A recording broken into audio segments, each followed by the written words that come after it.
¿Cómo están? Bienvenidos a Última Mirada. Queríamos hace rato conversar con Marta Lagos. Ella hace una encuesta hace mucho tiempo, que es el barómetro de la política Cerquemori, lo tiene incluso extendido a varios países de América Latina. Y cuando se presentaba una ocasión, dijimos la vamos a traer a Marta Lagos para acá, directora ejecutiva de esta encuesta, y creo que la situación está lo suficientemente interesante, no solamente en la percepción de los chilenos respecto a sus propias instituciones, respecto de cuál va a ser la proyección de su vida, de acuerdo a un montón de variables que están afectándonos en estos momentos, que dijimos ya, traigamos a Marta Lagos y que nos cuente ahora, justo que acaba recién de lanzar hoy día este nuevo barómetro de la política Cerquemori, que venga para acá, y está aquí Marta Lagos, y conversará con nosotros en un instante más.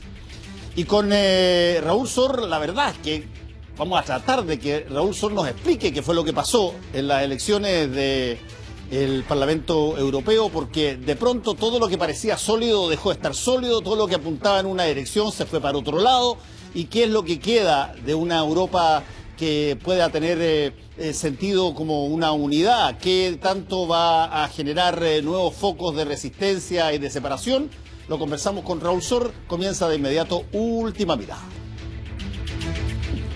Marta, ¿cómo estás? Muy bien. Oye, cuando ustedes, los encuestadores, tienen la encuesta lista, pero no se la han contado todavía a nadie.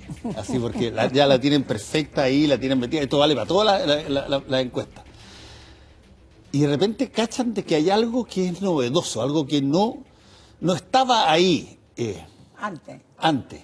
¿Cómo garantizan que se rompa el filtro que uno tiene a veces como espectador de la realidad o de la política, que es súper suspicaz, o sea, es súper escéptico de que estas cosas funcionan? No, si todas las encuestas son aquí y allá, mira, al final, qué sé yo, el monito que paga es finalmente el que recibe, el que pone la música. El que pone la música.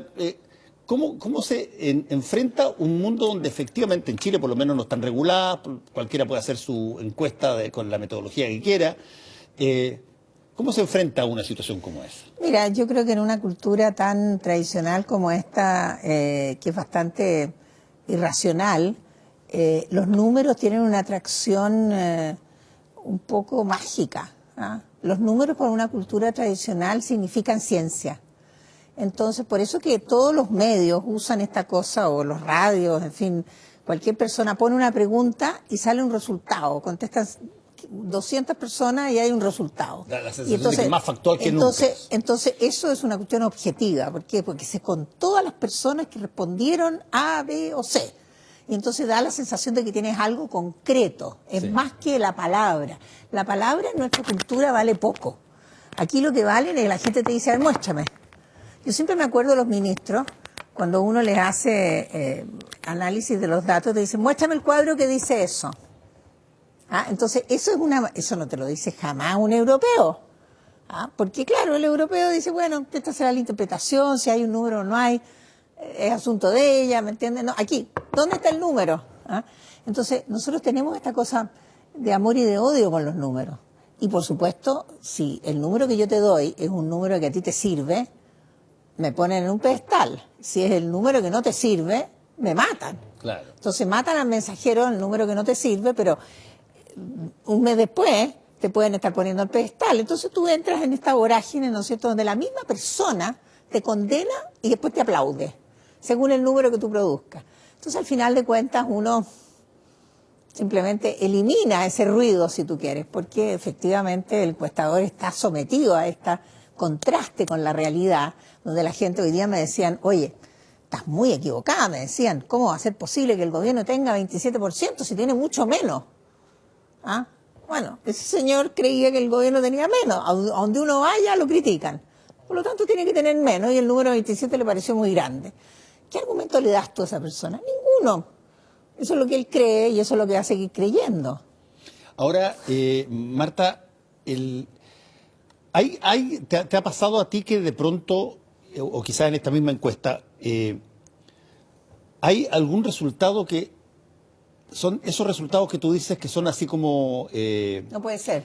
Claro, fuera de norma. Tú dices, a ver, esto sí que no me lo esperé. Exacto. Y por lo tanto, uno tiende a, no sé, ser escéptico consigo mismo. Exacto, tú dices, a ver, quizás tengo que revisar de nuevo a ver si es que, claro, o hacer la pregunta de nuevo. Veces, porque, muchas veces tú recibes un resultado y tú dices, oye, revísenme esto porque esto está mal. El 80% de las veces está bien. Algunas veces hay unos pequeños cambios, se cambió la etiqueta, en fin, hay un error de tipeo, pero el 80% de las veces el número, digamos, es una realidad que tú no habías visto antes. Por ejemplo, en este estudio aparece la Beatriz Sánchez como segunda política con más futuro en la lista de 5. Beatriz Sánchez no ha estado en la primera fila. Hace rato que no está en la primera fila. Y sin embargo la gente la tiene en la mente en una pregunta abierta, espontánea, donde muy al inicio del cuestionario le pregunto, ¿cuáles son los 5 políticos con más futuro en Chile? En primer lugar, Joaquín Lavín con 31, en segundo lugar, Beatriz Sánchez con 21. Después viene José Antonio Kast, están los dos Kast. Después viene Giorgio Jackson y después viene Felipe Kast. Entonces uno dice, pero qué cosa más rara, ¿por qué está la Beatriz Sánchez ahí? Y si uno empieza a mirar el resto de los números, tú te das cuenta que en realidad no hay muchas mujeres y no hay muchas personas nuevas en la política chilena. Y ella tiene un capital reputacional que quedó de la elección pasada y aparece con una mención muy similar a la que aparecía justo antes de la elección. Entonces, ese capital reputacional que tiene se mantiene en la ausencia de una competencia. Y aparece. Entonces, claro, no es lo que uno habría esperado. Si yo te hubiera preguntado antes, tú habrías dicho, no, la Beatriz Sánchez no va a aparecer en la lista.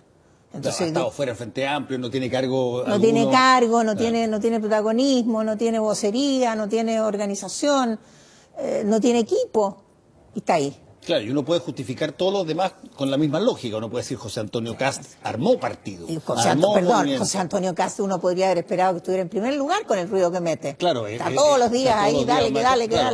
Ha hecho esfuerzo. Exactamente, claro. Entonces, y está armando su cuento para poder estar ahí. Entonces, efectivamente ahí hay una respuesta a lo que él hace, pero no en el caso de la Beatriz Sánchez. Ahora, ¿y cuál es la explicación para Lavín disparado tan alto por sobre incluso todos los que eventualmente salen del gobierno, digamos? Claro. Bueno, la gente hoy día me pregunta, ¿y qué pasó con Osandón? ¿Y qué pasó con Jadwe, con Alamán, con Muñoz, etcétera? Sí. Bueno, la lista, nosotros presentamos los 5 primeros. Lo que viene después no se dice. Hasta la próxima vez cuando aparece alguno que viene después que salta como Lavín. Lavín tenía en la medición del año pasado 3 puntos. Ahora tiene, en la medición del año pasado tenía 3 puntos, ahora tiene 31, se multiplica por 10.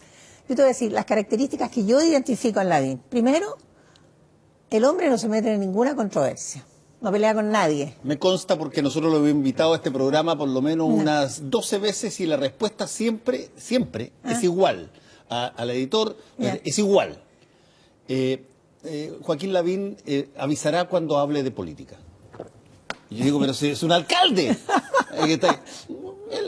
Él no se mete en ningún conflicto, no pelea con nadie, no tiene posiciones ideológicas controvertidas. Puede tener cosas controvertidas, quiere hacer llover, pone una playa, hace una nieve artificial, en fin, saca bicicletas a la calle, en fin, drones. No, pero ese el otro Lavín, pues lo hay más cosista de cosas. Está bien, pero es que es la misma técnica, es una técnica donde tú te comunicas con la gente a través de cosas que no tienen un valor intrínseco y que no producen controversia valórica. Cero controversia ideológica, cero controversia valórica. No se metió en ninguno de los líos del gobierno, ni con Pinochet, ni con las reformas, ni con... ¿Tú lo has visto decir algo sobre el tema de las 3 reformas? Nada. ¿Sobre el tema de educación? Nada. No, si no habla de política. Pero es lo que dice. Es que es el punto. Entonces, no tiene ningún negativo. Tiene todos los positivos. Y cuando la gente busca y dice, bueno, ¿a quién elegiría yo? Bueno, este gallo, fíjate que lo está haciendo bien, mira las cosas que hace, propone cosas sensatas, etcétera, etcétera. Ahí está. Y se comunica mucho. Porque todo el tiempo está haciendo cosas nuevas que otros no están haciendo y por lo tanto da la impresión, ¿no es cierto?, que va como un avión para adelante haciendo cosas. Ahora, otra cosa es que efectivamente eso tenga un impacto sobre la vida de la gente. que es lo que la gente espera. El 55% de la gente dice que espera que la reforma de pensiones, que es la única que valora, porque las otras dos no las valora, cambie su vida. ¿Cómo es eso? A ver, El 55%, lo debemos tener nosotros ahí el 55% de los chilenos dicen que, yo le pregunto, ¿cuál de las tres reformas cree usted que tendrá impacto sobre su vida y la de su familia? Y dice 55% la reforma de pensiones. Y la reforma de tributaria 12 y la reforma de ISAPRES 8. Es decir, la única reforma que los chilenos creen que va a tener impacto sobre su vida es la reforma de pensiones. Las otras dos reformas no tienen nada que ver con ello, sobre su vida. Pero esto es una bomba de tiempo. ¿Por qué? Porque, bueno, porque efectivamente, si imagínate que se pasa la reforma de pensiones, ¿ya? Y al señor que recibe 100.000 pesos de pensión, o 150.000 pesos de pensión, va a recibir 165.000 pesos de pensión. Va a aumentar en 15.000 pesos. Estoy poniendo un ejemplo. Bueno, eso no le va a cambiar la vida. ¿Qué tendría que sucederle a esa persona para que le cambiara la vida? Que la pensión le subiera de 150 a unos 220.000 pesos. O sea, un aumento sustantivo respecto a lo que recibe hoy. Sabemos que eso no es lo que va a suceder. A ver, lo que tú estás diciendo es que está armándose una expectativa que eventualmente va a tener que ser violada. Claro, una expectativa que no se va a poder cumplir. O sea, yo creo que hoy día los gobiernos fracasan no porque no hacen cosas, sino que porque crearon expectativas que no eran posibles de cumplir. La expectativa de que vienen los tiempos mejores y que la economía iba a despegar a los 3 días de asumir el gobierno, la inventó Piñera y ganó la elección, pero no la puede cumplir. Entonces, es su propia derrota. Esto es una profecía autocumplida de su propia derrota, porque ahora él está avanzando, ¿no es cierto?, con esta idea de que las pensiones van a mejorar, pero las pensiones no van a mejorar como espera la gente. Aquí la persona responde a una pregunta bien clara, dice, ¿y cuál de estas reformas cree usted que hará una diferencia para usted y su familia? Pensiones, 55%. Entonces pasa la reforma de pensiones y le vamos a preguntar, ¿y cuál de las reformas hizo diferencia para usted y su familia? Respuesta, ninguna. La pregunta es ¿cuánto? Y tú dices ninguna porque... No porque no vaya a aumentar la pensión, sino que porque la expectativa de mejora que tiene la persona... Claro. Aquí vale lo que dice Kahneman en este economista que no es economista, que es un psicólogo, sí, ¿no es cierto? El premio Nobel, ¿no es cierto?, que dice que cuando a todos los empleados les dan un aumento de sueldo, pero hay 2 empleados a los cuales les dan menos aumento proporcional que al resto, es lo mismo que si a esos 2 empleados no le hubieran dado aumento de sueldo. Es decir, no tienen el efecto positivo que significa un aumento de sueldo, porque es real, pero ese aumento no es lo que la persona esperaba y por lo tanto desaparece como satisfacción. Un artículo escrito en el año 84 que tiene 20 páginas explica clarísimamente el efecto psicológico. Eso es lo que va a pasar con las pensiones. Lo dice Kahneman clarísimamente. Entonces, se crean estas expectativas y hay una derrota autocumplida. Ahora, pero el gobierno, que no tiene un pelo tonto, sabe esto. Sabe de que, o debiera saberlo, de que no va a poder generar el equivalente a la expectativa de las personas en términos de sus pensiones. Por lo tanto, lo que los gobiernos hacen todos, porque lo hizo también el gobierno de la presidenta Piñera también, es que empiezan a generar escaladamente una proyección de mejoría. Entonces, lo que antes era, qué sé yo, relativamente rápido, se dilata en una serie de años un poco más allá. Claro, pero ¿tú sabes por qué Michelle Bachelet terminó su primer gobierno con 80%? Porque Andrés Velasco, que era ministro de Hacienda, dio unos bonos, ¿ya? Creo que el bono fue en junio y el otro en octubre. Unos bonos de 30.000 pesos eran en ese momento, algo así. Nosotros en ese momento hicimos varios estudios cualitativos y las señoras en la mesa del estudio levantaban las manos y ponían las manos así. Porque ahora la plata cae del cielo. Uno pone las manos y llega la plata. Por eso ella tuvo 80% de aprobación. Porque era la primera vez que le daban de manera masiva a gente, de manera inesperada y sorpresiva, dinero por un motivo que era genérico, no era un motivo no era una focalización. Y no era algo que te habías ganado tú por hacer. Por nada. Por nada. Eso le dio a ella un 80% de aprobación. Una cosa, que fue no anunciada y positiva. Porque si lo hubiera anunciado, no habría tenido el mismo efecto. Entonces, Chile tiene hoy día un ingreso per cápita muy superior al que teníamos hace 10 años atrás. Y tú le preguntas a la gente que hoy día tiene a lo mejor un autito, tiene una casa, qué sé yo, y te dicen, no, yo soy pobre.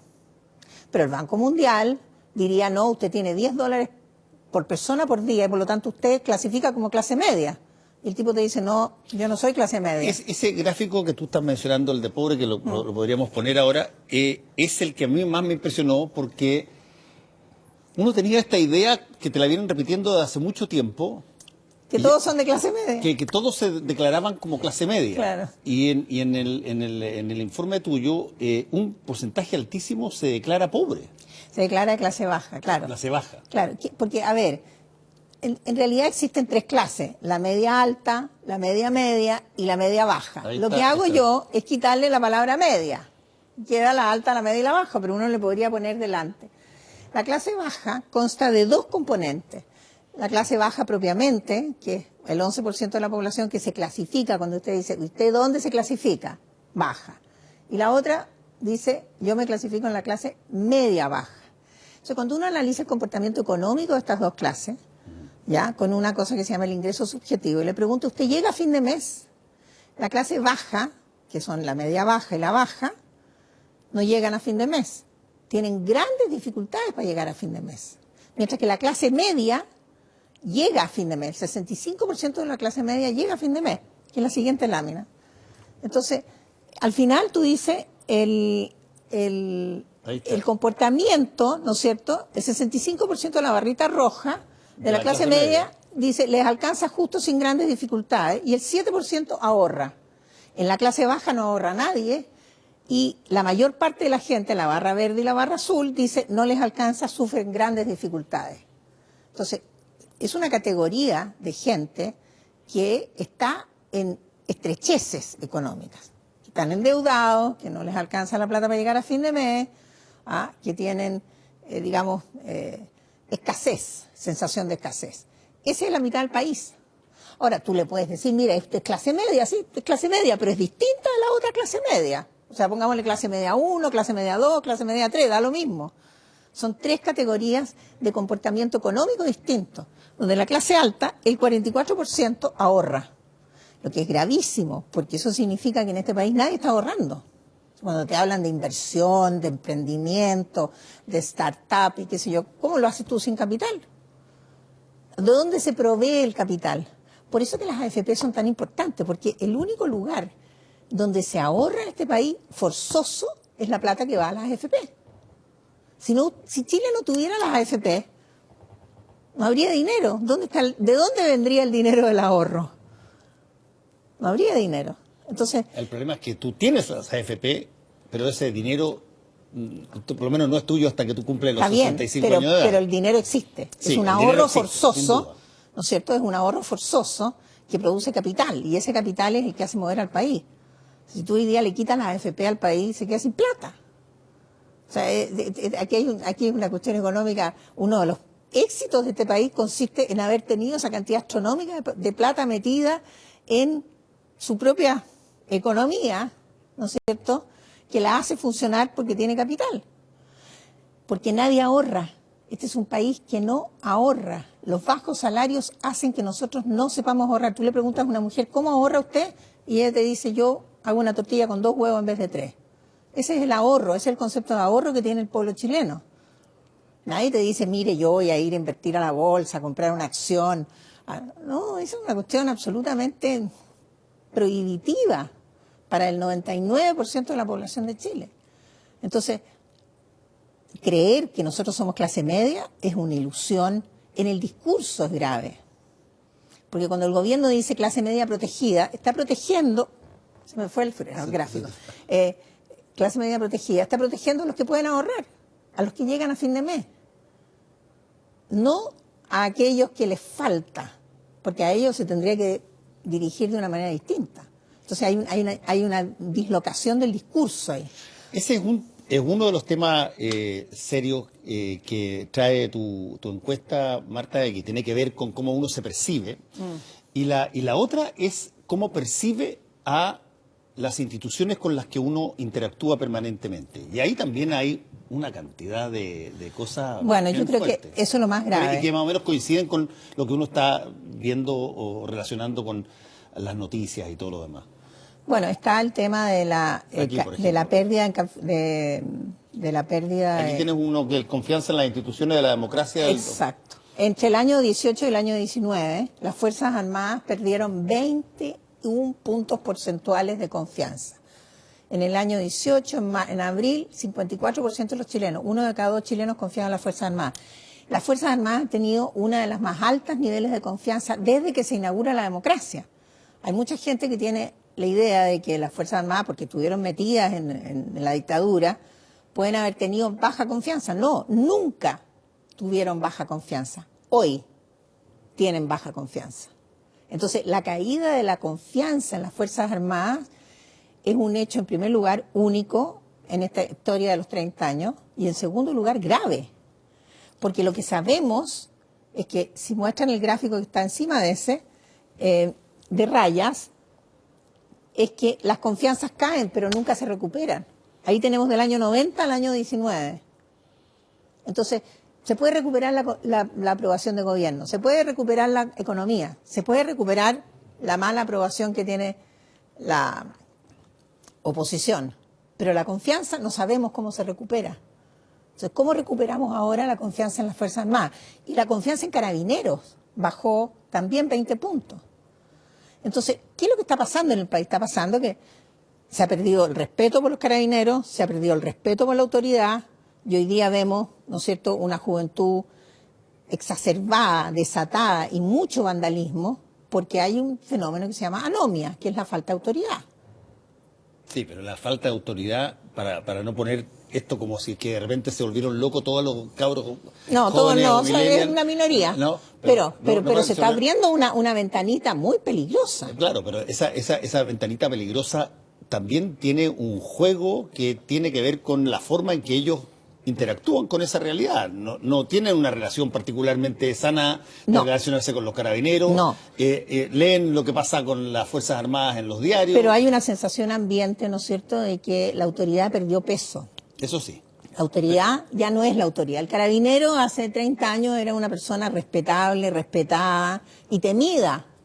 Hoy día el carabinero no es una persona respetada, respetable y temida, es una persona cuestionada. Esto lo que te está diciendo es que bajaron de 49% en el año 18 a 32% en el año 19, 20 puntos menos, que implica que hay una mayoría del país que no confía en un carabinero. Eso es gravísimo. No, por supuesto. Es gravísimo. Entonces, tú me dices, mira, es que resulta que el gobierno cayó en la aprobación. Eso es irrelevante. El gobierno se puede recuperar mañana, pasado mañana. Tiene todos los elementos para poder hacerlo. Está en su poder recuperar su confianza. Pero no los carabineros y las Fuerzas Armadas, que perdieron su confianza por el tema de la corrupción. Y la justicia. El Poder Judicial. El Poder Judicial, que baja de 31 a 13. Y mire, ¿y cómo explica la Iglesia Católica? No, la Iglesia Católica se quedó sin confianza. Se acabó la Iglesia Católica. 31 a 8. ¿Tú eres religiosa? Sí, yo soy católica. Pero claro, la confianza en la institución de la Iglesia. Sí. ¿No es cierto? Porque eso es lo que está ahí, la institución de la Iglesia. Y si vamos a unas que están más abajo, donde sale la confianza en las personas, nos vamos a dar cuenta que en realidad ahí los obispos están peor que los políticos. Ahí está. No, esas instituciones. Sí, sigamos para abajo. Una más tenéis. Dos más. O dos más. Sí, dos más. Otra más. Otra más. Ahí, esa. Ahí tenemos los obispos y los sacerdotes con 5%. Antes tenían 20, perdieron 15 puntos. En un año. En un año. Los políticos y los senadores, los políticos 6, los senadores y los diputados 7. Entonces, perdón, este es el tema central. este gobierno puede hacer las políticas públicas más espectaculares del mundo, pero si deja este legado, va a quedar como el gobierno en el cual se destruyeron las instituciones.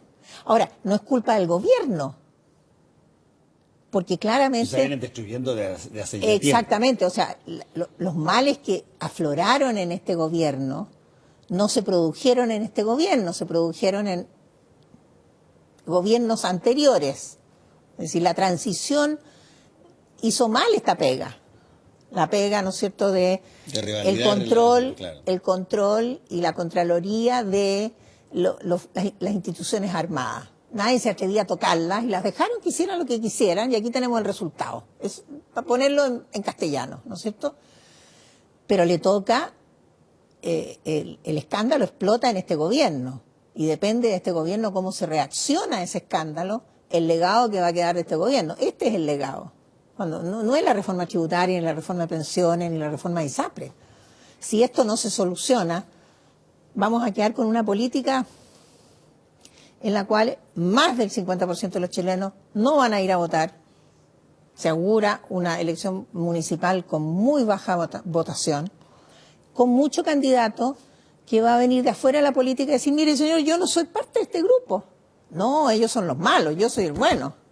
Aquí vengo yo, ¿no es cierto? Golpeémonos en el pecho diciendo yo soy el bueno y esos son los malos. Oye, ese es el populismo. Y en una de esas muchos de ellos pueden ser, mira tú, lo que están más arriba. Profesores y médicos. Profesores y médicos. Exactamente. Profesores y médicos. Son los únicos que crecen. Porque no es que Chile no pueda confiar. Tenemos profesores y médicos donde hay un 70% de confianza. Y la gente dice, mira, con esos números tan bajos a lo mejor toda la gente es desconfiada. No. No es así. Hay grupos de personas en los cuales se confía todavía, ¿no es cierto? Profesores y médicos. Las radios que están en primer lugar. Los medios de comunicación no están mal relativamente hablando, ¿no? Están por encima, digamos, de un montón de instituciones, pero también esas confianzas son bajas. Ahora, cuando se da este tipo de correlaciones, Marta, tú has vivido afuera muchos años y se te da este tipo de correlaciones que probablemente lo has visto muchas veces. Instituciones con una confianza muy baja. Profesiones individuales, si tú quieres, que tienen una situación privilegiada. Pero la profesión más importante de todo en términos de políticas públicas, la del político tradicional, está tan en la baja como todo el resto de las profesiones. ¿Cómo se ve ese un país? ¿Qué es lo que tú esperarías mirar en ese país con respecto a su ciudadanía? Por ejemplo, tú dijiste dos cosas interesantes. Una, que vote poco, porque debe creer, mira... Da lo mismo. Claro, nada me va a hacer cambiar... Esta gente no sabe hacer su trabajo, yo no les creo, son unos corruptos, etcétera.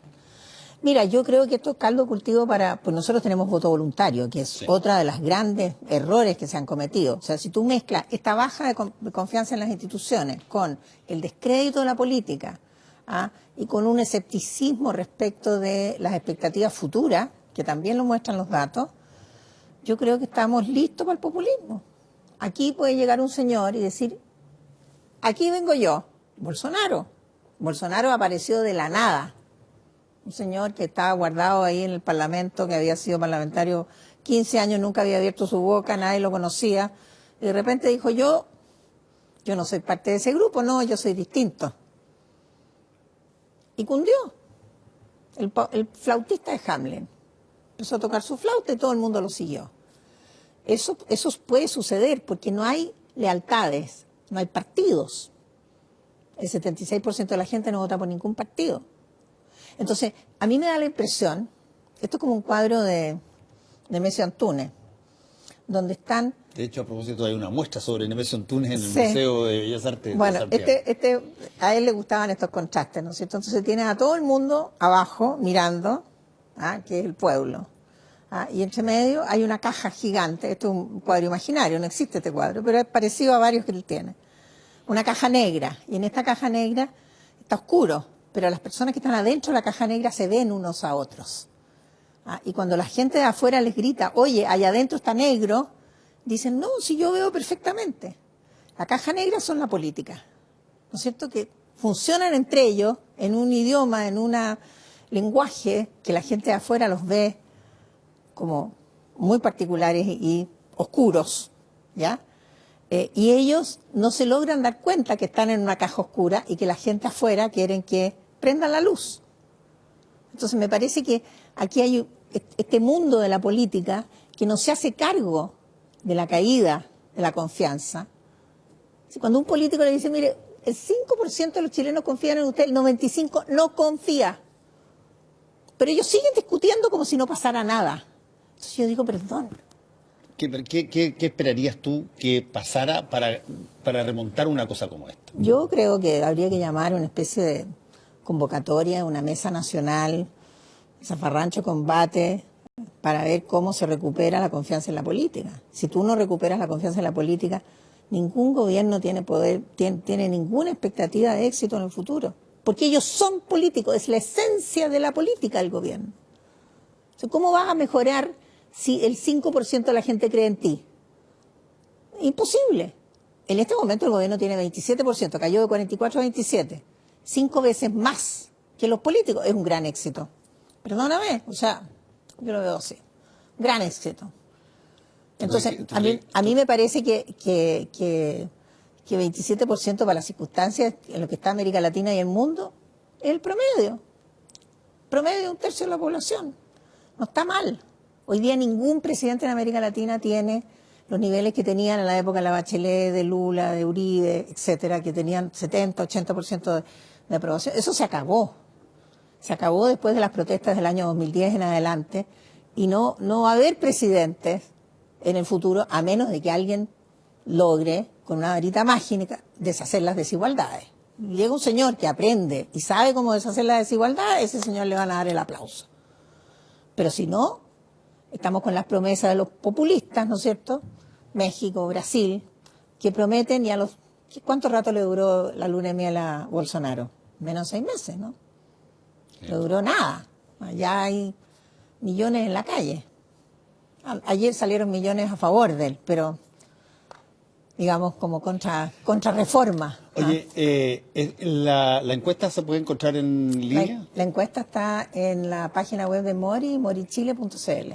Así que ahí se encuentra todos los detalles. Pero yo creo que para partir deprimido, por lo menos habría que hacer una mesa nacional de recuperación de la credibilidad de la política, porque este incidente sobre los hijos de Piñera te lo demuestra, porque hay una especie de obsesión de ganar un punto, y aquí hay muchas personas que son kamikaze en este ganar un punto, porque esto como Schliemann, que era un arqueólogo famoso que se fue a descubrir, ¿no es cierto?, las grandes historias del pasado, y para poder descubrir una ciudad destruyó las 9 ciudades que habían antes. Troya. Para excavarla, claro. Para excavarla. Entonces destruyó 9 ciudades de Troya para encontrar la Troya que él andaba buscando. Y eso es lo mismo que pasa hoy día con la política. Que quieren ganar el punto, y para ganar el punto son unos elefantes en la vidriería. Y el resultado es el 5%. Yo creo que estamos muy mal, muy mal. Vamos a invitarte a la próxima encuesta. A ver si repuntamos. Algo se ha repuntado. Muchas gracias por estar hoy día con nosotros, Marta. Muchas gracias a ti, Fernando. Volvemos en un ratito.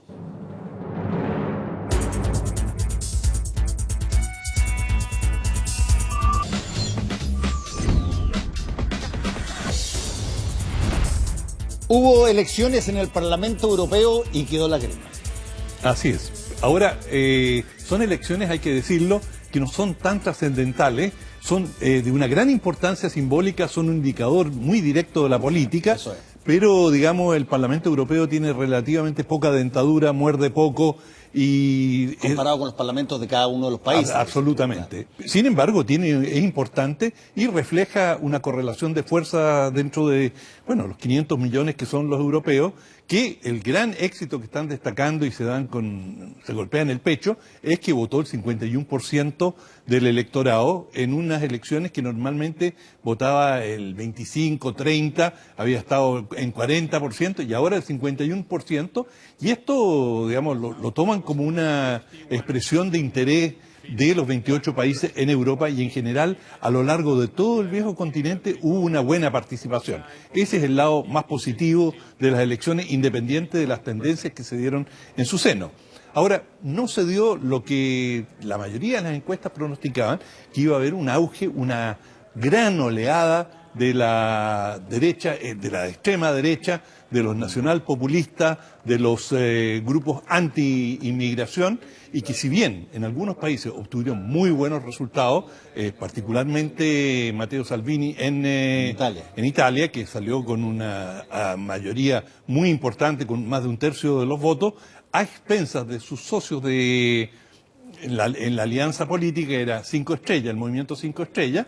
Bueno, ellos perdieron bastante y obviamente, bueno, como alguna vez dijo Radomiro Tomic, el que va con la derecha es la derecha la que gana, ¿verdad? Bueno, en Italia se dio exactamente así. Fue la extrema derecha la que salió ganadora de esa alianza a expensas de este movimiento 5 estrellas.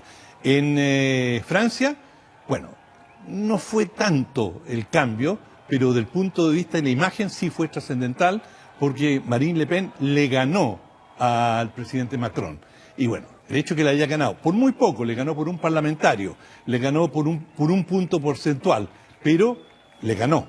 Y eso, claro, la Reagrupación Nacional, que es la organización, el ex Frente Nacional, lo proyecta como una victoria trascendental. Y el otro país donde, digamos, la derecha o los anti-europeos tuvieron un resultado muy importante fue en Gran Bretaña, donde Nigel Farage, obtuvo un resultado también más de un tercio de la votación, con un partido que había creado hace 6 semanas, o sea, algo inexistente, y él paró el dedo y dijo, nos vamos de Europa, yo voy a sacar a Gran Bretaña de cualquier manera, y mira la votación que saca, y reduce a los conservadores, que son los grandes afectados, a menos del 10% de la votación. El peor resultado que han obtenido los conservadores británicos en su historia. En el Parlamento Europeo. Claro. Ahora, entendiendo aquí hay una cosa muy importante que yo creo, no sé cómo los británicos lo van a resolver, y es que un partido cuya primera ministra renunció, saca menos del 10% de los votos, ese gobierno, aunque haya sido en el Parlamento Europeo, lo que corresponde es que renuncie y llame a elecciones nacionales, porque la legitimidad del gobierno conservador británico es casi nula. Ahora, en beneficio de esa posibilidad, los sistemas parlamentarios tienen la posibilidad de activar este tipo de cambio en los gobiernos cuando tú sientes que la cosa no va en el sentido de toda la representatividad que tú tienes. Cosa que no pasa en los sistemas como los nuestros, digamos, presidencialistas y con mandatos rígidos de 4 años, donde cualquier cosa que pasa entre medio lo que más puede hacer es cambiar un gabinete, pero no cambiar el gobierno. Es verdad. Ahora, el problema es que esa es la parte poco noble de la política. En Gran Bretaña, los dos grandes damnificados son los conservadores y los laboristas, que es la socialdemocracia, la centroizquierda, que también perdieron mucha votación a expensas de los verdes. Los verdes tuvieron un auge y los grandes ganadores de las elecciones fueron los liberales demócratas, que es un partido de centro, realmente a veces está un poquito más cargado a la izquierda, a veces un poquito más a la derecha, pero ellos fueron los grandes ganadores y después de Farage, por supuesto. Y lo que pasa ahora es que, digamos, ni los conservadores, ni los laboristas van a querer llamar a una elección general, porque les va a ir pésimo.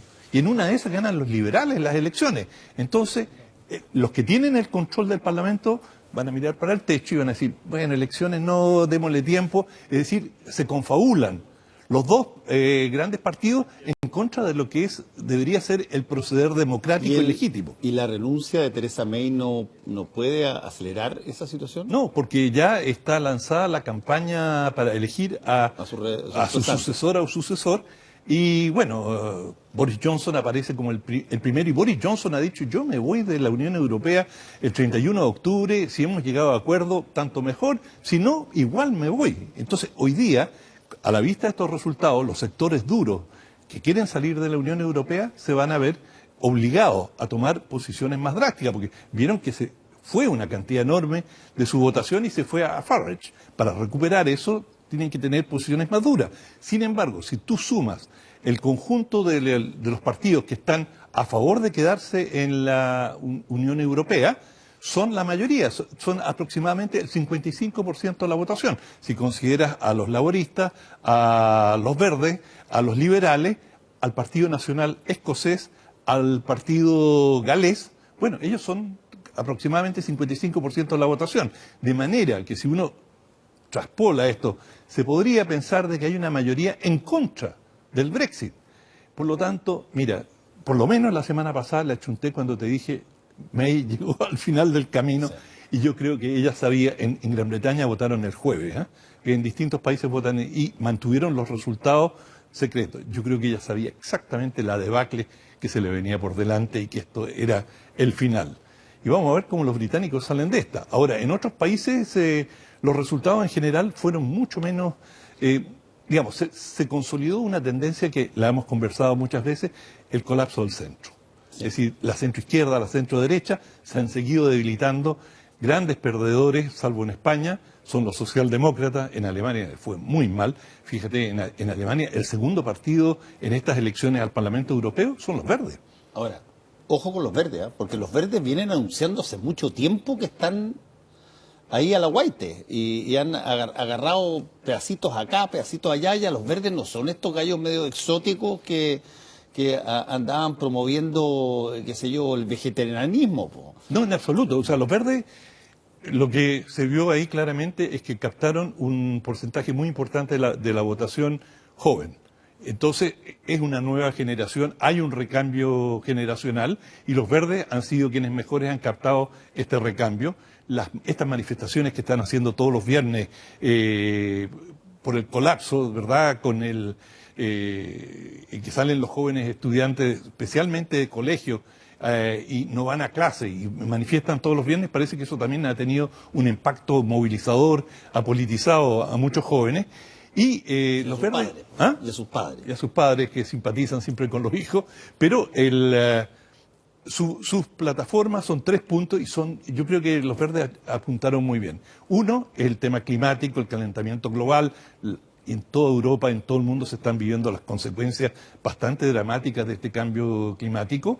El segundo es una Europa social, es decir, que nadie quede desprotegido, mejores servicios sociales, y ellos han levantado una plataforma muy fuerte en cuanto a esto, en parte de lo que llaman el New Green Deal, y el tercero son las libertades civiles, es decir, ponerle límites al Estado en cuanto a qué cosas puede hacer y defender la privacidad, defender derechos cívicos que se han ido, sobre todo en Europa Central, no tanto en las democracias más desarrolladas, pero en buena parte de Europa hay estados que se han vuelto muy abusivos o han usurpado mucha autoridad, incluso han influido sobre la justicia, sobre el Poder Judicial, de manera que los verdes yo creo que encontraron un buen balance para una plataforma.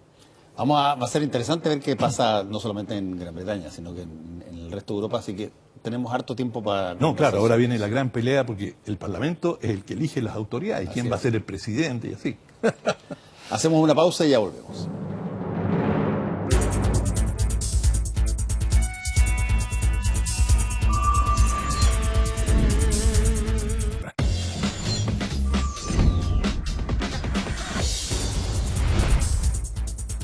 En la sección nuestra que termina siempre el programa sobran las palabras, hay que hacer una referencia a lo que dijo Mike Pompeo, el secretario de Estado de Estados Unidos, hace un tiempo atrás, cuando se maravillaba porque el calentamiento global, dijo, había permitido que se derritieran los hielos en la zona alta del planeta, y eso permitía que las rutas de comercio puedan ser mucho más rápidas, ya que no estaban estos hielos ahí molestando, digamos.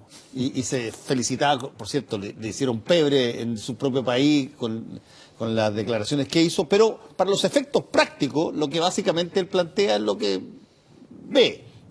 Pero la paradoja es que el país más beneficiado con el derretimiento del Ártico va a ser China, que va a poder pasar su comercio por ahí.